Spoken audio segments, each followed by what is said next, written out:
નમસ્કાર દર્શક મિત્રો, હું છું વાહિદ મસદિયાના. આપ નિહાળી રહ્યા છો હમ ટીવી ભરૂચ ન્યૂઝ. હવે નિહાળીશું આજના મુખ્ય સમાચારો. ભરૂચના નંદેલાવા ગામ ખાતે આશીર્વાદ સોસાયટીમાં ઓગસ્ટ મહિનામાં કેટરસની નિર્મમ હત્યા કરી ઘરેણા રોકડ રકમની લૂંટ ચલાવીને ઘટના મામલે પોલીસે ઉત્તર પ્રદેશથી હત્યાના એક આરોપીને ઝડપી લઈને હત્યાનું રિકન્સ્ટ્રક્શન કરવા માટે સોસાયટીમાં લાવતા પરિવારજનો તેને મારવા દોડી ગયા હતા. સાથે સાથે સોસાયટીના લોકોએ મેથી પાક આપવાની શરૂઆત કરી દીધી હતી. જો કે અંતે પરિવારજને તેને ફાંસીની સજાની માંગણી કરી છે. ભરૂચ શહેર એ ડિવિઝન પોલીસ મથકની હદ વિસ્તારમાં આવેલ આશીર્વાદ સોસાયટીમાં ઓગસ્ટ મહિનામાં થયેલા કેટરસના માલિકની હત્યા અને લૂંટની ઘટનામાં મુખ્ય આરોપીને પોલીસે ઝડપી પાડ્યો હતો. જે મુખ્ય આરોપીનો આજરોજ રિકન્સ્ટ્રક્શન કરાયું હતું. આ સમયે મૃતકના પરિવારજનોમાં આક્રોશ ફાટી નીકળ્યો હતો. રિકન્સ્ટ્રક્શન સમયે પોલીસની સામે જ પરિવાર આરોપી પર તૂટી પડ્યો હતો અને એટલું જ નહીં, મૃતકની પત્ની તો રીતસર પાઇપ લઈને આરોપીને મારવા માટે દોડી હતી. ભરૂચમાં સ્ટાફે જ મોઢામાં બટાટો ઘુસાડી હાથ પગ બાંધીને કેટરસના માલિકની હત્યા કરી હોવાની ચોંકાવનારી ઘટના બની હતી. જે બાદ 9 લાખ રોકડા સહિતની લૂંટ થઈ હતી. જે ઘટના બાદ પોલીસે એક આરોપીને ઝડપી લીધો છે. જે આરોપીનું રિકન્સ્ટ્રક્શન કરતી વખતે પોલીસની સામે જ મૃતકના પરિવાર આરોપી પર તૂટી પડ્યો હતો. આરોપીને જોતા જ મૃતકના પત્ની લાકડા લઈ દોડી આવી હતી, જ્યારે પરિવારનો એક સભ્ય આરોપીને મારવા માટે દોડી આવ્યો હતો. જોકે પોલીસે સમય સૂચકતા વાપરીને આરોપીને સલામત રીતે લઈ જવામાં આવ્યો હતો. એક સમયે ગરમાગરમીનો માહોલ સર્જાયો હતો. જોકે આ ઘટના અંગે મૃતકની પુત્રી દુર્ગા પ્રકાશ માલીએ મીડિયા સમક્ષ વેદના જણાવી હતી અને તેમના પિતાને ન્યાય મળવો જોઈએ અને આરોપીને ફાંસીની સજા થાય તેવી તેમણે માંગ કરી હતી. તો મૃતકના ભાઈએ પણ ન્યાયની માંગ કરી હતી. ભરૂચ શહેર એ ડિવિઝન પોલીસ સ્ટેશન વિસ્તારમાં આવેલા આશીર્વાદ સોસાયટીમાં 17 ઓગસ્ટ 2025 ના રોજ પ્રકાશ પૂનમારામ માલી ની હત્યા અને લૂંટકાંડના કેસમાં પોલીસે મહત્વપૂર્ણ સફળતા મેળવી છે. જેમાં હ્યુમન રિસોર્સ અને ટેકનિકલ ઇન્ટેલિજન્સના આધારે પોલીસે મુખ્ય આરોપી કમલા પ્રસાદ વર્માને ઉત્તર પ્રદેશથી ઝડપી લીધો છે. જ્યારે બીજો આરોપી છોટકો ઉર્ફે નફીસ ઉર્ફે સલીમ સદલુની શોધખોળ તેજ કરવામાં આવી છે. આશીર્વાદ સોસાયટીના રામદેવ કેટરર્સ ચલાવતા પ્રકાશ માલીની 17 ઓગસ્ટના રોજ કોઈ અજાણ્યા વ્યક્તિઓએ હત્યા કરી હતી. જે મામલે ગુનો દર્જ થયો હતો. આરોપીઓએ પહેલા શામાં ઊંઘવાની એટલે કે નશાકારક કોઈક દવા પીવડાવી હતી. જે બાદ બંને હાથ પગને ચિત્રો વડે બાંધી દીધું હતું અને મોઢામાં બટાટું ઢૂસાડી તેની ઉપર સોફાના કવરનો ડૂચો બાંધી નિર્દયપૂર્ણ રીતે હત્યા કરી નાખી હતી. હત્યાની ઘટનાને અંજામ આપ્યા બાદ આરોપીઓએ ઘરમાં રહેલ 2 તોલાની સોનાની ચેન, જેની કિંમત ₹1,90,000, રોકડા ₹9,50,000, મોબાઈલ ફોન, સીસીટીવીના ડીવીઆર અને ઇકો કાર મળીને ₹14,55,000ના મુદ્દા માલની લૂંટ કરી હતી. જેને લઈને પોલીસે આને લૂંટ વિથ મર્ડરના એંગલથી સમગ્ર બનાવમાં તપાસ હાથ ધરી હતી. જો કે આ બાદમાં Eeco car Vadodara national highway number 48 ઉપર અકસ્માતગ્રસ્ત હાલતમાં મળી આવી હતી. જ્યારે આરોપી ઇકો કાર મૂકી લક્ઝરી બસ મારફતે નાસી ગયા હોવાનું જાણવા મળ્યું હતું. આ ઘટના બાદ એ ડિવિઝન પોલીસ તથા લોકલ ક્રાઇમ બ્રાન્ચની ટીમ તપાસમાં લાગી ગઈ હતી. પ્રકાશ માલીના પરિવાર દ્વારા ઝડપી કાર્યવાહી માટે પોલીસ સમક્ષ વારંવાર રજૂઆત કરવામાં આવી હતી. જેમાં પોલીસે ટેકનિકલ પાસાઓ અને માનવ સૂત્રોના મદદથી પોલીસે જાણી કાઢ્યું હતું કે કેટરસમાં જ કામ કરનાર કમલા પ્રસાદ તેમજ અન્ય એક આરોપી છોટકુ એ મળીને આયોજનબદ્ધ રીતે આ લૂંટને પ્લાનને ઘડ્યો હતો. પોલીસે મળી આવેલ ચોક્કસ બાતમી પરથી એ ડિવિઝનના પીઆઈ RM વસાવાએ તેમની ટીમના PSI સહિત 4 સભ્યોને અમદાવાદથી ફ્લાઇટ મારફતે લખનૌ રવાના કર્યા હતા. ત્યાંથી 180 કિલોમીટરનો પ્રવાસ કરી ટીમે રાતોરાત આરોપીના ગામ પહોંચી સ્થાનિક પોલીસને સાથે મળીને કમલા પ્રસાદને દબોચી લીધો હતો. ત્યારબાદ આરોપી બચરાઈચ કોર્ટમાંથી ટ્રાન્ઝિટ રિમાન્ડ મેળવી ભરૂચ લાવવામાં આવ્યો હતો, જ્યાં કોર્ટમાં રજૂ કરી 12 દિવસની પોલીસ રિમાન્ડ મેળવી પૂછપરછ ચાલી રહી છે. પોલીસે આરોપીને સાથે રાખીને આજે ઘટનાનું રિકન્સ્ટ્રક્શન કર્યું હતું. પૂછપરછ દરમિયાન આરોપી કમલા પ્રસાદે જણાવ્યું હતું કે તેણે અને સલીમ સદલુએ મળીને 5 દિવસ પહેલાથી લૂંટનો પૂર્ણ આયોજન બનાવ્યો હતો. પ્રકાશ માલીનો પરિવાર દેશમાં ગયો હતો તે સમયે બંનેએ પ્રકાશ માલીને ઊંઘવાની દવા પીવડાવી બેહોશ કર્યા હતા. ત્યારબાદ હાથ પગ બાંધીને મોઢામાં બટાકું નાખીને મોતને ઘાટ ઉતારી ઘરમાં રહેલ સામાનની લૂંટ કરી હતી. મારું નામ માલી દુર્ગા પ્રકાશભાઈ છે. આજે જે આરોપીએ મારા પપ્પાને મર્ડર કરેલું બટાકું નાખીને રાત્રે 10 વાગ્યા પછી 3 કે 4 વખત ચા પીરાવીને બહુ જ ગંદી રીતે મારા પપ્પાની હાલત કરેલી. જે આજે 2 માંથી 1 જણ પકડાઈ ગયેલો છે. એની ફાંસીની સજા જોઈએ છે ને કાલ ઉઠીને ફાંસીની સજા નહીં આપે ને ભાઈને કોઈ થાય તો જવાબદારી કોણ લેવાના? સોસાયટીમાં બી ખતરો છે બધાને. જે સુધી એને ફાંસીની સજા નહીં થાય તો સુધી અમે કોઈ જીવાવાળા નહીં. અમે શું કરવાના? 2 ભાઈ છે. મને તો फांसी ની सजा, हमने बीजू कसूर नहीं जोतुं। मेरा नाम ईश्वरा माली है। हम राजस्थान के रहवासी है। इधर जो भरूच में मर्डर हुआ वो मेरे बड़े भैया प्रकाश भाई थे, वो भरूच में रहते थे। उनके साथ में काम करने वाले कामगार मतलब वर्कर लोग, उन्होंने उनकी हत्या करके दोनों लोग भागे। इसका नाम कमला प्रसाद, दूसरे का नाम सलीम। दोनों लोग यहाँ से लूट करके हत्या करके भाग गए। फिर पुलिस ने हमको विश्वास दिलाया कि हम आपको आरोपी को निश्चिंत रहिए, हम पकड़ के लाएंगे। गुजरात पुलिस ने अपने विश्वास पर खड़े उतरे। गुजरात पुलिस ने करके दिखाया, उनको 3 महीने में उनको पकड़ के लाए। अभी हमारे गुजरात सरकार से निवेदन है कि इस मुजरिम को फांसी की सजा दिलाए, क्योंकि हमारे भाई के छोटे छोटे बच्चे, अभी उसको 10-15 साल की सजा हो जाएगी, वे बाहर में आके बाहर आके वापिस ये काम करेगा। बच्चे को कई कर दिया, हमारे को कोई कर दिया, जनमान का हमको पूरा खतरा है कि बाहर आके मर्डर तो करेगा। इनका पेशेवर धंधा है, ऐसा मेरे को लग रहा है। तो गुजरात सरकार से एक निवेदन है हाथ जोड़ के, ऐसे मुजरिम को समाज में खुला न छोड़े, उनको फांसी की सजा दिलवाने का कष्ट करे। ભરૂચ જિલ્લાના વાગરા તાલુકાના દહેજની કંપનીમાં મિલર મિક્સર મશીન દ્વારા શ્રમજીવીના 2 બાળકોને અડફેટે લઈ મોતને ઘાટ ઉતારવાની ઘટનામાં ભાગી છૂટેલા મશીન ચાલકને પોલીસે ઝડપી લીધો હતો। ભરૂચ જિલ્લામાં 24 નવેમ્બરે હિટ એન્ડ રનની ઘટના બની હતી। દહેજ જેડીસી વિસ્તારમાં આવેલા અથવર્ષ એન્વાયરો કોલોનીમાં 24મી નવેમ્બરના રોજ સવારે કોન્ક્રીટ મિલર મશીને 2 નાના બાળકોને કચડી નાખ્યા હતા, જેમાં 7 વર્ષની બાળકી અને 1 વર્ષના બાળકનું ઘટના સ્થળે કરુણ મોત નીપજ્યું હતું। કડિયા કામ કરતા પરિવારના 2 બાળકો સાઈટ નજીક રમી રહ્યા હતા। એ દરમિયાન બેફામ રીતે કોન્ક્રીટ મિલર મશીન હંકારતા બંને બાળકો તેનો ભોગ બન્યા હતા। બાળકોને કચડી નાખ્યા બાદ આરોપી ચાલક શંપુ રામકુમાર ભરતી મશીન લઈને ફરાર થઈ ગયો હતો। ઘટના બાદ દહેજ પોલીસે તરત જ હરકતમાં આવી પોલીસે ટેકનિકલ સર્વેલન્સના આધારે વાહન ચાલકોની શોધખોળ શરૂ કરી હતી। ત્યારબાદ આરોપી ચાલકને પોલીસે ઝડપી લીધો છે। મૃતક બાળકના પરિવારમાં શોકનો માહોલ વ્યાપી ગયો છે, જ્યારે ઘટનાથી સમગ્ર વિસ્તારમાં શોક અને રોષનો માહોલ જોવા મળી રહ્યો છે। અંકલેશ્વરની ઔદ્યોગિક વસાહતમાં વન અને પર્યાવરણ મંત્રી પ્રવીણ માળીના મુલાકાત માટે આવતા તેમણે વધતા પ્રદૂષણ મામલે ઉદ્યોગોને સીધા બચાવ કરી દીધો હતો। તેના માટે વાહન વ્યવહાર પણ જવાબદાર હોવાનું તેમણે રટન કર્યું હતું। સાથે ગુજરાત પોલ્યુશન કંટ્રોલ બોર્ડના અધિકારીઓ કોઈ પગલાં ભરતા નથી, તેની કામગીરીને પણ ઠપકો આપવાને બદલે અધિકારીનો લૂલો બચાવ કર્યો હતો। રાજ્ય કક્ષાના વન અને પર્યાવરણ મંત્રી પ્રવીણ માળીએ એશિયાની સૌથી મોટી ગણાતી અંકલેશ્વર ઔદ્યોગિક વસાહતનો પ્રવાસ કરી પર્યાવરણીય મુદ્દાઓની વિગતવાર સમીક્ષા કરી હતી। તેમણે ગુજરાત પ્રદૂષણ નિયંત્રણ બોર્ડની કચેરી ખાતે ઉદ્યોગ અગ્રણીઓ અને અધિકારીઓ સાથે મહત્વપૂર્ણ બેઠક યોજી હતી। બેઠકમાં જિલ્લા ભાજપ પ્રમુખ પ્રકાશ મોદી, અંકલેશ્વર ઉદ્યોગ મંડળના પ્રમુખ વિમલ જેઠવા, જીપીસીબીના રિજિયોનલ ઓફિસર ડોક્ટર જિજ્ઞાસા ઓઝા સહિત અનેક ઉદ્યોગપતિઓ અને અધિકારીઓ ઉપસ્થિત રહ્યા હતા। બેઠક દરમિયાન ઉદ્યોગોના પ્રશ્નો, પર્યાવરણીય પડકારો અને પર્યાવરણીય સંલગ્ન પાલન સુધારવા માટેના નવા પગલાં અંગે ચર્ચા વિચારણા કરવામાં આવી હતી। મુલાકાત બાદ મંત્રી પ્રવીણ માળી પાનોલી ખાતે યોજાયેલા વૃક્ષારોપણ કાર્યક્રમમાં જોડાયા હતા, જ્યાં હરિયાળી વધારવાના સંકલ્પ સાથે ઉદ્યોગ મંડળ અને અધિકારીઓની હાજરીમાં વૃક્ષારોપણ કરવામાં આવ્યું હતું। અંકલેશ્વરમાં સતત વધી રહેલા AQI અંગે પૂછવામાં આવતા મંત્રીએ આશ્ચર્યજનક નિવેદન આપતા જણાવ્યું હતું કે માત્ર જીઆઈડીસીને જ જવાબદાર ગણવું યોગ્ય નથી, કારણ કે રોડ, ટ્રાફિક અને પરિવહનથી થતું પ્રદૂષણ પણ AQI વધારવામાં મોટો ફાળો આપે છે। એટલું જ નહીં, જ્યારે તેમને જીપીસીબીની કામગીરી અને જ્યારે જીપીસીબીને પ્રદૂષણ મુદ્દે ફરિયાદ કરવામાં આવતી હોય છે, ત્યારે જીપીસીબી દ્વારા ઢીલાસ અપનાવવામાં આવતી હોવાનો ચોખ્ખો સવાલ કરવા પર પણ ત્યારે તેમણે આશ્ચર્યજનક રીતે નિવેદન આપતા કહ્યું હતું કે આપણે સમસ્યાના નિરાકરણ તરફ ધ્યાન આપવું જોઈએ, ન કે સમસ્યા ઊભી કરવા તરફ। તેમ કહીને તેમણે ક્યાંક ને ક્યાંક જીપીસીબીની આ કામગીરીને ઢાંકવાનો પ્રયાસ કર્યો હોય તેવું લોકોને એક તબક્કે લાગ્યું હતું। એક તબક્કે એવું લાગ્યું હતું કે જ્યારે મંત્રી સુધી આ સવાલ પહોંચશે ત્યારે જીપીસીબી સુધી તેનો રેલો આવશે અને કદાચ જીપીસીબીના અધિકારીઓની લેફ્ટ રાઈટ લેવાશે, પરંતુ તેના ઉલટમાં મંત્રીએ જે આશ્ચર્યજનક નિવેદન આપ્યું તે ઘણી નોંધ લેવા જેવી બાબત હતી। પત્રકારોના પ્રશ્નના ઉત્તરમાં ભારતથી 9000 કિલોમીટર દૂર ઇથોપિયામાં આવેલા 10,000 વર્ષ જૂના હેલીગુબી જ્વાળામુખીના રવિવારે થયેલા વિસ્ફોટની અસર ગુજરાત સુધી જોવા મળી હતી, પરંતુ આ મુદ્દે કોઈ માહિતી ન હોવાનો સ્વીકાર મંત્રીએ જાતે કર્યો હતો। એટલે કે કેટલીક બાબતોમાં જે અપેક્ષા રાખવામાં આવી હતી તેના સામે આશ્ચર્યજનક નિવેદનો અને જવાબો મળ્યા હોવાનું પણ ચર્ચાસ્પદ બન્યું છે। ગુજરાતની સૌથી મોટી જીઆઈડીસી નું ઇન્ફ્રાસ્ટ્રક્ચર આવનારી પેઢીઓ માટે જેને વિચાર કર્યો એવા માન્ય નરેન્દ્રભાઈ મોદી સાહેબના અથાગ પ્રયત્નો છે। વેલ ઇન્ફ્રાસ્ટ્રક્ચર સાથેની જીઆઈડીસી ના જે વિઝન છે એવું અંકલેશ્વર અને ભરૂચ માં જીઆઈડીસી જે આવેલી છે તેને મુલાકાત લેવાનો અને જીઆઈડીસી ના જે ઉદ્યોગકારો છે, જે એસોસિએશન છે, તેમના પ્રશ્નો સમજવાનો, તેમની સાથે વાર્તાલાપ કરવાનો અવસર આજે મળ્યો છે।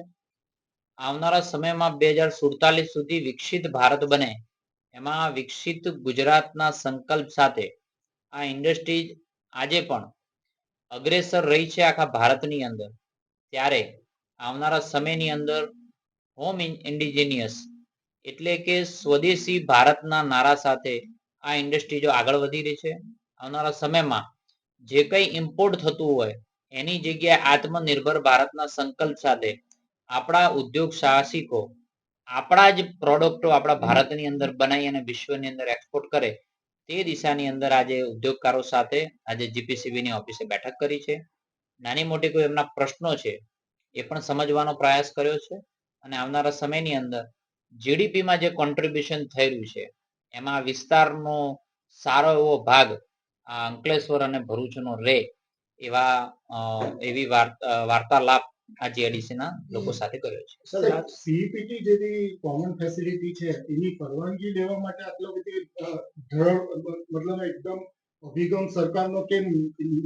મિશન લાઈફ 2070 સુધી જે રીતે વિકાસ થાય એની સાથે પર્યાવરણ સાથે પણ કોઈ છેડા ન થાય એના માટે કોમન એટીપીની ફેસિલિટી આખા ભારતની અંદર સૌથી અગ્રેસર રહેતું હોય એટલે ગુજરાત રહેતું હોય છે.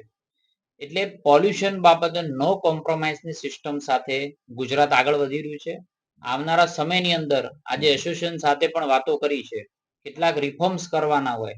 પર્યાવરણ એ માત્ર જીપીસીબી પોલ્યુશન એ માત્ર ગુજરાતનો નહીં પણ આખા ભારતનો સબ્જેક્ટ છે. ત્યારે એના સાથેના પણ કોઈ લાઇઝિંગ કરીને સંવાદો કરીને પ્રક્રિયાઓ ઈઝી કેવી રીતે બને, અત્યાર સુધી ઘણી બધી ઈઝી બની ગઈ છે. ફેસલેસ સિસ્ટમો કરવા તરફ, સિંગલ વિન્ડો સિસ્ટમ કરવા તરફ પણ ગુજરાત આગળ વધી રહ્યું છે. સર ખાસ કરીને એક્યુઆઈ રેટ વધી રહ્યા છે. અંકલેશ્વરમાં 3 દિવસથી 250 પાર હતું અને અમદાવાદ, રાજકોટ અને સુરત જેવી મોટી સિટીમાં પણ for your kind information AQI is under the 200 અને એની અંદર માત્ર જીઆઈડીસી નહીં પણ જે રીતે રોડ રસ્તાઓનું નેટવર્ક વધતું હોય છે, જેવી રીતે ટ્રાન્સપોર્ટેશન વધતું હોય એનો એક્યુઆઈ પણ ભેગો ગણાતો હોય છે. એટલે we can not consider as the GIDC is cause of the AQI increase. Sir મોટા મોટી સિટી સુરત સિટીમાં એક્યુઆઈ મશીનો બંધ છે અને કેટલીક જગ્યાએ છે નથી, તે બાબતે શું? અત્યારે હું આપને અંકલેશ્વરની જીઆઈડીસી ની ચર્ચા કરવા માટે આવ્યો છું. Thank you. સર ઇથોપિયાની અંદર જે જ્વાળામુખી ફાટ્યો અને એની અસર ક્લાઇમેટની અસર સુધી બી પહોંચવાની છે, શું એટલે સરકારનું શું? Still not anything information about this. Sir પ્રદૂષણને લઈને જ્યારે પણ અહીંયા અધિકારીને કમ્પ્લેન કરવામાં આવે છે તો ઘણીવાર એ લોકોનું રટન એવું હોય છે કે અમારી પાસે સ્ટાફ ઓછો છે અને જ્યારે પણ કમ્પ્લેન કરવામાં આવે છે, કમ્પ્લેન કરવા માટે અમે કોલ કરીએ છીએ, એની વિધિના 2 કે 5 મિનિટની અંદર પ્રદૂષણ ફેલાવતા ઉદ્યોગો પાણી છોડી દે છે. તો આ બાબતે શું કહેવું છે? ધીમે ધીમે આપણે કમ્પ્યુટરાઇઝ સિસ્ટમ, સ્કાડા સિસ્ટમ, અત્યારે જેટલી પણ જીપીસીબીને લગતી મેટરો હશે એના જે એન્ડ સોર્સ છે ત્યાં આપણા જે કાર્બન ઉત્સર્જન કરતા હોય તમામ લોકોનો ડેટા ઓનલાઈન થઈ રહ્યો છે. 100% તરફ જઈશું તો આ જે નાની મોટી સમસ્યાઓ આપણા જોડે આવતી હશે એ પણ કદાચ નહીં આવે. સર પોલ્યુશન જે ફેલાવે છે એ પત્રકારનો અને એક મીડિયાનો કેમેરો ત્યાં સુધી પહોંચી શકતો હોય છે, તો જીપીસીબીના અધિકારી કેમ નહીં? આપણે સૌ સાથે મળીને સમસ્યાઓનું સમાધાન તરફ જવું જોઈએ. સમસ્યાઓ ઉદ્ભવ કરવાનું કામ આપણું હોતું નથી, પણ જે સમસ્યાઓ છે એને નવી સંભાવનાઓ કેમ ઊભી કરે તેમ તમારો પણ અમે સહકારી છીએ. Thank you. ભરૂચ અંકલેશ્વર વચ્ચેના જૂના નેશનલ હાઈવે ઉપર શિયાળાની ફૂલગુલાબી ઠંડીની શરૂઆત થતા જ વણીના પોંકની હાટડીઓ મંડાઈ ગઈ છે. 1000 રૂપિયાના કિલોના ભાવે પોંક વેચાઈ રહ્યું છે. શિયાળો ચમકતા અને સાથે જ આવી ગઈ છે પોંકનું મોસમ. અંકલેશ્વર ભરૂચના જૂના નેશનલ હાઈવે પર ગડકોલ પાટિયાથી છાપરા પાટિયા સુધી પોંકની હાટડીઓ મંડાઈ ગઈ છે, પરંતુ આ વર્ષે પોંકનો સ્વાદ માણવો મહેંગો પડી રહ્યો છે, કારણ કે પોંકનો ભાવ કિલો દીઠ સીધો 1000 રૂપિયા પર પહોંચ્યો છે. જીએસટીમાં કરાયેલા ફેરફાર બાદ સરકાર દ્વારા મોટા પાયે પ્રચાર પ્રસાર કરવામાં આવી રહ્યો છે કે મોંઘવારીમાં મહદઅંશે ઘટાડો જોવા મળશે. જો કે કેટલીક વસ્તુઓમાં રાહત તો મળી છે, પરંતુ અનેક વસ્તુઓ મોંઘી મોંઘી પણ થઈ છે. અંકલેશ્વર ભરૂચ માર્ગ ઉપર ગડકોલ પાટિયાથી નર્મદા મૈયા બ્રિજ સુધી શિયાળાની ઠંડી જામતાની સાથે જ પોંકની હાટડીઓ નજરે આવી રહી છે. આરોગ્ય માટે ઉત્તમ ગણાતું પોંક આ સિઝનમાં લોકો માટે ખાસ આકર્ષણ બન્યું છે, પરંતુ આ વર્ષે પોંકના ભાવ લોકોને દંગ કરી રહ્યો છે. ગત વર્ષે લગભગ 600 રૂપિયા કિલો મળતો પોંક હવે કમોસમી વરસાદના કારણે અનેક ખેડૂતોને થયેલા ભારે નુકસાન પછી સીધો 1000 રૂપિયા કિલો સુધી પહોંચી ગયો છે. અંકલેશ્વર તાલુકાના બોરબાટા બેટ, જૂના કાશિયા અને જૂના છાપરા સહિતના ગામોમાં વર્ષોથી વાણીની પરંપરાગત ખેતી થાય છે, પરંતુ તાજેતરના અણધાર્યા વરસાદે 40 થી 50% પાક નષ્ટ કર્યો હતો, જેના કારણે પોંકની આવક ઘટી હતી અને ભાવ આસમાને ચડ્યા છે. સ્થાનિક ખેડૂતોએ જણાવે છે કે 20 કિલોના વાણીના ડુંડામાંથી માંડ 5 થી 7 કિલો જ પોંક ઉતરે છે. લાકડાનો ખર્ચો, મજૂરી અને બીજો તમામ ખર્ચ ઉમેરાતા પોંકનો ભાવ વધવાનો સ્વાભાવિક થયું છે. હોલસેલ વેપારીઓ 20 કિલો વાણીના ડોડાના 1500 થી 2000 રૂપિયામાં ખરીદી રહ્યા છે. શિયાળામાં આરોગ્ય માટે ઉત્તમ મનાતો પોંક ખાસ કરીને લીંબુ મરીની સેવ સાથે મિક્સ કરી પીરસાતો સ્વાદ પ્રેમીઓની પહેલી પસંદ બની રહે છે. ભાવ વધ્યા હોવા છતાં તેની લિજ્જત માટે લોકો હાટડીઓ પર ઉમટી રહ્યા છે. એવી ઉક્તિ પણ છે ને કે ભાવ ભલે વધ્યા હોય પણ પોંકનો સ્વાદ શિયાળામાં ચૂકી શકાય એવો નથી. મારું નામ રાકેશભાઈ દિનેશભાઈ પટેલ છે. હું આજે ગરકોલ પાટિયા નહેર પાસે 10 થી 15 વર્ષથી ધંધો કરું છું. પોંકની શરૂઆત થઈ ગઈ છે. ગયા વર્ષે 800 રૂપિયા કર્યો, પછી લાસ્ટમાં 1000 રૂપિયા થઈ ગયેલો. આ વર્ષે પણ 1000 રૂપિયાની જ શરૂઆત થઈ છે, કારણ કે વરસાદ દિવાળી પર બહુ વરસાદ પડ્યો છે, એટલે ખેડૂતોને બી નુકસાન છે એટલે પાકને બી ઘણું નુકસાન થઈ છે. એટલે અમને બી માલ જોવે એવો મળતો નથી અને ભાવ ડુંડાની બહુ અછત છે, એટલે આશરે અમે 1000 રૂપિયા ભાવ રાખ્યો છે. ભરૂચના જડેશ્વર રોડ ઉપર આવેલી સાંઈ મંદિરની બાજુમાં નિર્માણ પામી રહેલી બિલ્ડિંગના ઉપરથી કામદાર પડી જતા તેને ગંભીર ઇજા પહોંચતા તેનું મોત નીપજ્યું હતું. ભરૂચના જાડેશ્વર રોડ ઉપર નિર્માણધીન બિલ્ડિંગ પરથી નીચે પટકાતા કામદારનું મોત નીપજ્યું હતું. આ મામલે સી ડિવિઝન પોલીસે તપાસ શરૂ કરી છે. ભરૂચ શહેરના જાડેશ્વર રોડ ઉપર આવેલ સાંઈ મંદિરની બાજુમાં પાનમ ગ્રુપના નિર્માણધીન બિલ્ડિંગમાં રાત્રિના સમયે દુર્ઘટના સર્જાઈ હતી. બિલ્ડિંગના ઉપરના માળે કામ કરી રહેલા શ્રમિકનો પગ લપસતા નીચે પટકાયો હતો, જેમાં તેને ગંભીર ઈજા પહોંચતા ઘટના સ્થળે જ તેનું મોત થયાનું પ્રાથમિક અનુમાન છે. ઘટનાની જાણ થતાં સી ડિવિઝન પોલીસે તાત્કાલિક સ્થળ ઉપર દોડી આવી હતી. પોલીસે આસપાસના કામદારોમાંથી નિવેદન મેળવી વધુ તપાસ શરૂ કરી છે. પોલીસે કામદારના મૃતદેહને પોસ્ટમોર્ટમ અર્થે ખસેડી વધુ તપાસ હાથ ધરી છે. દિવાળી આવી રહી છે. શું તમે આ તહેવારમાં નવી મુસાફરી અને નવી શરૂઆત માટે તૈયાર છો? તો તમારા પ્રવાસને શાનદાર બનાવવા માટે તૈયાર છે કિસ્મત લગેજ. અમારે ત્યાં તમને college bag, school bag, laptop bag, gym bag, duffel bag, trolley bag, tiffin bag, office bag મળી જશે. અને હા, NRI તથા ઉમરા બેગ બનાવટના અમે સ્પેશિયાલિસ્ટ છીએ. અહીં બ્રાન્ડેડ અને અમારા પોતાના હેન્ડમેડ બેગ્સનો અદ્ભુત કલેક્શન છે. અને હા, અમારા દ્વારા બનાવેલ વસ્તુઓ ઉચ્ચ ગુણવત્તાની અને ગેરંટી સાથે આવે છે. તમામ પ્રકારના બેગનું સમારકામ પણ મિનિટોમાં કરી આપીશું. ખાસ કરીને આ દિવાળી માટે ધમાકેદાર Diwali offer. Trolley bag 2 piece set માત્ર ₹2500માં અને સાથે જ એરિસ્ટોક્રાઇટ કંપનીના બેગ 3 પીસ સેટ માત્ર ₹5999માં. આલ્ફા VIP કંપનીના બેગ 3 પીસ સેટ માત્ર ₹4999માં અને અન્ય બ્રાન્ડેડ તેમજ self made bag 3 piece set માત્ર ₹5000થી શરૂ. તો આટલી મોટી ઓફર ચૂકશો નહીં. આજે જ મુલાકાત લો કિસ્મત લગેજ, અંકલેશ્વર સિટી રેલવે સ્ટેશનની બહાર, સ્ટેશન રોડ, અંકલેશ્વર. અને હા, અમારે ત્યાં ઓર્ડર પ્રમાણે બેગ પણ કસ્ટમાઇઝ કરીને બનાવી આપવામાં આવશે.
क्या आप अपनी ड्रीम जॉब सर्च कर रहे हैं? तो आपका वेट हुआ खत्म। हमारी कंपनी IICL में है कुछ amazing job openings. IICL are hiring PHP developer, data analytics, UI UX graphics designer, Node.js developer WordPress developer. From all over Gujarat. तो देर किस बात की, अप्लाई करें अभी और बने हमारी डायनामिक टीम का हिस्सा। विजिट करें हमारी वेबसाइट www.iiclindia.com/career या मेल करें अपना रेज्यूमे iiclindia06@gmail.com पर। हमारी टीम में आपको मिलेगा एक इनोवेटिव और क्रिएटिव एनवायरनमेंट ताकि आपकी स्किल्स हमेशा अपडेटेड रहे। Freshers can also apply. Contact now on 7041542766। ભરૂચમાં આજે રાષ્ટ્રીય સંવિધાન દિવસ નિમિત્તે વિવિધ રાજકીય પક્ષના આગેવાનો સંગઠનોના આગેવાનોએ ડોક્ટર બાબા સાહેબ આંબેડકરની પ્રતિમાને પુષ્પાંજલિ અર્પણ કરી હતી. ભારતીય બંધારણના સ્વીકારની યાદમાં દર વર્ષે 26 નવેમ્બરે બંધારણ દિવસ ઉજવવામાં આવે છે. નાગરિકોમાં બંધારણીય મૂલ્યોને પ્રોત્સાહન આપવા માટે કેન્દ્રીય સામાજિક ન્યાય અને સશક્તિકરણ મંત્રાલયે 19 નવેમ્બર 2015 રોજ જાહેરાત કરી હતી, જે ભારત સરકાર દ્વારા દર વર્ષે 26 નવેમ્બરને બંધારણ દિવસ તરીકે ઉજવાશે. જેના ભાગરૂપે આજરોજ ભરૂચ જિલ્લામાં ભાજપ દ્વારા રાષ્ટ્રીય સંવિધાન દિવસની ઉજવણી કરવામાં આવી હતી. ભાજપના આગેવાનો અને કાર્યકરો દ્વારા રેલવે સ્ટેશન સ્થિત ડોક્ટર બાબા સાહેબ આંબેડકરની પ્રતિમાને પુષ્પાંજલિ અર્પણ કરવામાં આવી હતી. આ પ્રસંગે ભરૂચના ધારાસભ્ય રમેશ મિસ્ત્રી, ઉપપ્રમુખ દિવ્યેશ પટેલ, મહામંત્રી નિરલ પટેલ, કનુ પરમાર સહિતના આગેવાનો અને કાર્યકરો ઉપસ્થિત રહ્યા હતા. આ તરફ ભરૂચ જિલ્લા કોંગ્રેસ કાર્યાલય ખાતે પણ રાષ્ટ્રીય સંવિધાન દિવસની ઉજવણીનો કાર્યક્રમનું આયોજન કરવામાં આવ્યું હતું. ભારતના બંધારણના ઘડવૈયા એવા ડોક્ટર બાબા સાહેબ આંબેડકરની પ્રતિકૃતિને ફૂલહાર અર્પણ કરવામાં આવ્યા હતા અને બંધારણ અંગેના શપથ ગ્રહણ કરવામાં આવ્યા હતા. કાર્યક્રમમાં ભરૂચ જિલ્લા કોંગ્રેસના પ્રમુખ રાજેન્દ્રસિંહ રાણા, ભરૂચ શહેર કોંગ્રેસ પ્રમુખ સલીમ અમદાવાદી, જુબેર પટેલ સહિતના આગેવાનો તેમજ કાર્યકરો ઉપસ્થિત રહ્યા હતા. આમોદ તાલુકાના મચ્છાસર ગામે 1 કરોડ 60 લાખના ખર્ચે બનનારી શાળાના મકાનનું ખાતમુહૂર્ત ધારાસભ્યના હસ્તે કરવામાં આવ્યું હતું. આમોદના મચાસરા ગામમાં રૂપિયા 1.60 કરોડના ખર્ચે નિર્માણ પામનાર શાળાના નવા મકાનના કાર્યનું ધારાસભ્ય ડીકે સ્વામીના હસ્તે ખાતમુહૂર્ત કરાયું હતું. આમોદ તાલુકાના મચાસરા ગામે વિકાસના નવા અધ્યાયની શરૂઆત થઈ છે. ગામના બાળકોએ શાળા અને સુવિધાસભર શિક્ષણના હેતુથી રૂપિયા 1.60 કરોડના ખર્ચે શાળાના નવા ભવનના નિર્માણ કાર્યનું ખાતમુહૂર્ત ધારાસભ્ય ડીકે સ્વામીના હસ્તે કરવામાં આવ્યું હતું. ઘણા સમયથી મચાસરા ગામના નાના વિદ્યાર્થીઓને ગામની બહાર 1 થી 1.5 કિલોમીટર દૂર અભ્યાસ માટે જવું પડતું હતું, જેના કારણે બાળકો તથા વાલીઓને મુશ્કેલીનો સામનો કરવો પડતો હતો. ખાતમુહૂર્ત કાર્યક્રમમાં સ્થાનિક આગેવાનો અને ગ્રામજનો ઉપસ્થિત રહ્યા હતા. આજ રોજ આમોદ તાલુકાના મછાસરા ગામે 1 કરોડ 60 લાખ જેટલી મોટી રકમ ગુજરાત સરકાર દ્વારા અને શિક્ષણ વિભાગ દ્વારા જ્યારે ફાળવવામાં આવી, ત્યારે આ મછાસરા ગામે આજે આ સ્કૂલનું ખાતમુહૂર્ત રાખવામાં આવ્યું. જે ખાતમુહૂર્તની અંદર ભારતીય જનતા પાર્ટીના પ્રમુખ દીપકભાઈ, તેમજ મહામંત્રી શ્રી હિતેશભાઈ, તેમજ અશોકભાઈ, તેમજ ડૉક્ટર રાહુલજી, તેમજ ગામના ડેપ્યુટી સરપંચ એવા આદરણીય સિદ્દીકભાઈ, તેમજ ભારતીય જનતા પાર્ટીના બિલાલભાઈ, મુન્નાભાઈ વગેરે ગામના સૌ આગેવાનો અને સૌ ભારતીય જનતા પાર્ટીના કાર્યકરો તેમજ સ્કૂલના બાળકો અને બાલિકાઓ ઉપસ્થિત રહી આ પ્રોગ્રામને ખૂબ સારી રીતે દીપાવ્યો. આ સ્કૂલ વહેલામ વહેલી બાંધકામ આનું પૂરું થાય અને વહેલામ વહેલી સ્કૂલ શરૂ થાય એવી ભગવાનના ચરણોમાં પ્રાર્થના કરું છું અને આવનાર દિવસોની અંદર આ વિસ્તારનો ખૂબ સારો વિકાસ થાય એવી પણ ભગવાનના ચરણોમાં પ્રાર્થના છે. અસ્તુ, ધન્યવાદ. વંદે માતરમ. ભારત માતા કી જય. અંકલેશ્વરની જીનિયર હાઈસ્કૂલમાં કલા ઉત્સવની ઉજવણી કરવામાં આવતા તાલુકાની 35 જેટલી શાળાના 80 જેટલા વિદ્યાર્થીઓએ તેમાં ભાગ લીધો હતો. અંકલેશ્વરની ચીનવાલા હાઈસ્કૂલ ખાતે શાળા વિકાસ સંકુલ કક્ષાનો કલા ઉત્સવ યોજાયો હતો, જેમાં અંકલેશ્વર, ઝઘડિયા, વાલિયા, હાંસોટ અને નેત્રંગ તાલુકાની 36 હાઈસ્કૂલના 80 જેટલા વિદ્યાર્થીઓએ વિવિધ સ્પર્ધાઓમાં ભાગ લીધો હતો. વિદ્યાર્થીઓની કલા શક્તિની પીછાણ કરવા તથા તેઓની સુસુપ્ત શક્તિઓને બહાર લાવવાના હેતુસર GCERT ગાંધીનગર તથા જિલ્લા શિક્ષણ અને તાલીમ ભવન અને જિલ્લા શિક્ષણ અધિકારી કચેરી ભરૂચ દ્વારા આજરોજ મુનસી શાળા વિકાસ સંકુલ કક્ષાના કલા ઉત્સવનું અંકલેશ્વરની જીનવાલા હાઈસ્કૂલ ખાતે આયોજન કરવામાં આવ્યું હતું. આ કલા ઉત્સવમાં ચિત્ર, કાવ્ય, સંગીત, હળવું કંઠ્ય સંગીત, ગાયન અને વાદન સ્પર્ધાનો સમાવેશ કરવામાં આવ્યો હતો. કલા ઉત્સવમાં નગરપાલિકાના પ્રમુખ લલિતાબેન રાજપુરોહિત, જિલ્લા શિક્ષણ અધિકારી કચેરી ભરૂચના એજ્યુકેશન ઇન્સ્પેક્ટર પ્રદીપ પટેલ અને નગર માધ્યમિક સમિતિના ચેરમેન વિરલબેન મકવાણા ઉપસ્થિત રહ્યા હતા. નમસ્કાર. GCERT ગાંધીનગર પ્રેરિત કલા ઉત્સવ અંતર્ગત જિલ્લા શિક્ષણ અને તાલીમ ભવન તથા જિલ્લા શિક્ષણાધિકારી કચેરી તથા SVS સંકુલ સંયુક્ત ઉપક્રમે કલા ઉત્સવનું આયોજન આજે SVS કક્ષાનું થઈ રહ્યું છે ત્યારે હું ખરેખર આનંદની લાગણી વ્યક્ત કરું છું. SVS કક્ષાએ આજે કુલ 5 તાલુકાઓમાંથી વિદ્યાર્થીઓ તેઓની શાળાઓમાંથી તેમજ QDC કક્ષાએથી વિજેતા થઈને પોતાની પ્રતિભા આજે રજૂ કરનાર છે ત્યારે આ તમામ વિદ્યાર્થીઓ ખૂબ ખૂબ ઉત્સાહિત છે અને પોતાની કલાને પ્રદર્શિત કરવા થનગની રહ્યા છે. તો આવા સંજોગોમાં આજે જે કલા ઉત્સવમાં પોતાની પ્રતિભા રજૂ કરશે વિદ્યાર્થીઓ એ તમામને હું દિલથી હાર્દિક શુભકામનાઓ પાઠવું છું અને તેઓ આપણા અંકલેશ્વર તાલુકાનું અને અંકલેશ્વર SVSનું નામ રોશન કરે અને ત્યાંથી જિલ્લા કક્ષાએ પણ તેઓ પહોંચે અને ત્યાંથી ઝોન કક્ષાએ પણ પહોંચે અને રાજ્ય કક્ષાએ પોતાની પ્રતિભા પ્રદર્શિત કરે અને નેશનલ કક્ષા સુધી પહોંચે એવી તમામ વિદ્યાર્થીઓને હું જિલ્લા શિક્ષણાધિકારી કચેરી વતી શુભેચ્છા પાઠવું છું. આજનો આ કલા ઉત્સવ ખૂબ જ સફળ નીવડે એવી સૌ આયોજકોને પણ શુભેચ્છા પાઠવું છું. આભાર. અંકલેશ્વર ડિવિઝન પોલીસે ભરણ પોષણના કેસમાં કેદની સજા પામનાર આરોપી ફરાર થઈ જતા તેને ઝડપી લઈને જેલ ભેગું કર્યું છે. અંકલેશ્વર શહેર એ ડિવિઝન પોલીસે ભરણ પોષણના કેસમાં કોર્ટ દ્વારા કેદની સજા ફટકાર્યા પછી ફરાર થયો હતો તેવા આરોપીને ઝડપી પાડ્યો છે. પરિવાર કોર્ટ અંકલેશ્વર દ્વારા આરોપી વસીમ બશીર ખાન પઠાણ વતન મકાન નંબર 40 શક્તિનગર જેનિથ હાઈસ્કૂલ પાછળ અંકલેશ્વરને ભરણ પોષણની રકમ અદા ન કરતા 900 દિવસની સાદી કેદની સજા ફટકારવામાં આવી હતી. આરોપી સજા બાદ ફરાર થઈ ગયો હતો. તેને શોધવા શહેર પોલીસ દ્વારા સઘન તપાસ હાથ ધરાતા અંતે પોલીસ સ્ટેશનના વિસ્તારમાં નાસ્તા ફરતા આરોપીને પત્તો મળી આવતા પોલીસે ટીમે તેને વોરંટની કાર્યવાહી હેઠળ ધરપકડ કરી અને કાયદેસરની કાર્યવાહી પૂર્ણ કરીને તેને જેલ ભેગો કર્યો હતો. આ સાથે અમે ભરૂચના સમાચાર પૂર્ણ થાય છે. આવતીકાલે ફરી મળીશું. ત્યાં સુધી રજા આપશો. નમસ્કાર.